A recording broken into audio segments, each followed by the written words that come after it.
Madame le maire de Paris, Mesdames et Messieurs les ministres, Mesdames et Messieurs les représentants des autorités civiles, militaires et religieuses, Mesdames et Messieurs les élus, Mesdames et Messieurs. Cette cérémonie nous rappelle une des périodes les plus sombres de l'histoire de l'humanité. 1942, le début du grand massacre des Juifs d'Europe. C'était il y a 72 ans. Les générations se succèdent, l'oubli menace, un oubli qu'il faut combattre. 12 884 Juifs ont été raflés les 16 et 17 juillet 1942 et conduits au Veldiv, proche du lieu de cette cérémonie. Cette rafle faisait suite à 2 ans de mise à l'écart des Juifs par un statut spécial, transformant les Juifs en gibier. Une rafle commise par des Français, des fonctionnaires, en uniforme. Et parmi ces Juifs, tant d'enfants dont l'humanité pouvait attendre des génies ou plus vraisemblablement des gens ordinaires, des enfants sans descendance. Ces enfants de la rafle du Veldiv, tous partis si vite dans les chambres à gaz, et pas un seul survivant parmi ces 4051 enfants.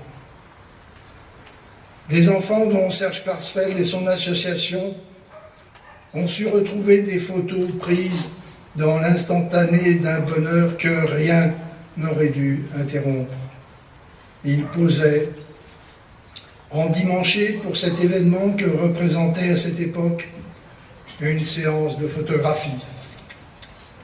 Et ces enfants, comme leurs parents, ont été avilis dans des conditions de promiscuité et d'hygiène honteuses, tout près d'ici, au Veldiv. Et puis ils ont été livrés à l'ennemi dans des wagons à bestiaux, et à l'arrivée, des chiens, des soldats, la chambre à gaz et le four crématoire. Peu à peu, les survivants disparaissent.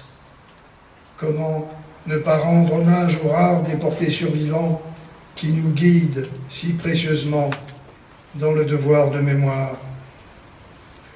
Les responsables de la Shoah ne furent pas les seuls nazis.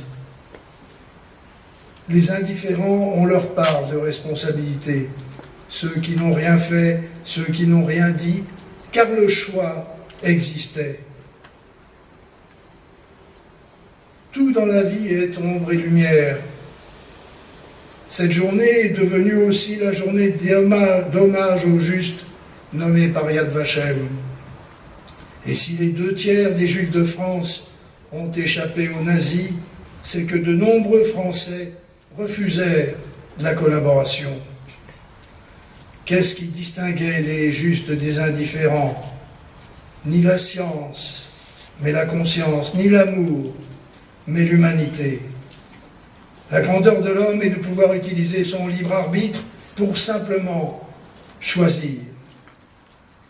C'est juste, venant d'horizons chrétiens ou laïques, souvent modestes, prenaient ce faisant le contre-pied des grands corps de l'État, le plus souvent unis derrière la politique de collaboration de Vichy. Comment oublierai-je jamais les bonnes sœurs qui ont caché l'enfant que j'étais et m'ont sauvé la vie au risque de la leur? Ces justes ont un point commun, la modestie. Ils ont laissé leur cœur guider leurs actes. Les dirigeants de notre pays ont pris conscience du danger que représente l'antisémitisme pour la sauvegarde des principes qui régissent la République française. Le discours historique du président de la République du 16 juillet 1995, reconnaissant la responsabilité de la République dans les agissements de Vichy, fut un grand moment de vérité et d'honneur. L'action des présidents qui lui ont succédé et des chefs de gouvernement comme vous, Monsieur le Premier ministre, s'est inscrite dans la même volonté de lutte contre l'antisémitisme. Nous aurions aimé que cette commémoration se passât dans un climat paisible. Mais de lourds nuages planent. Les agressions anti-juives du week-end dernier contre pas moins de 5 synagogues, contre les magasins de la rue des Rosiers et de la rue de Turenne, et celle d'hier, samedi, constituent une tentative grave de rupture du pacte républicain et une atteinte à l'ordre public.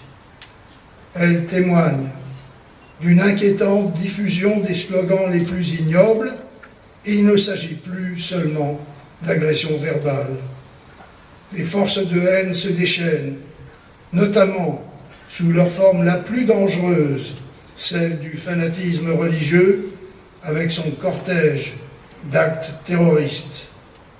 Or, les Juifs sont les sentinelles de la République.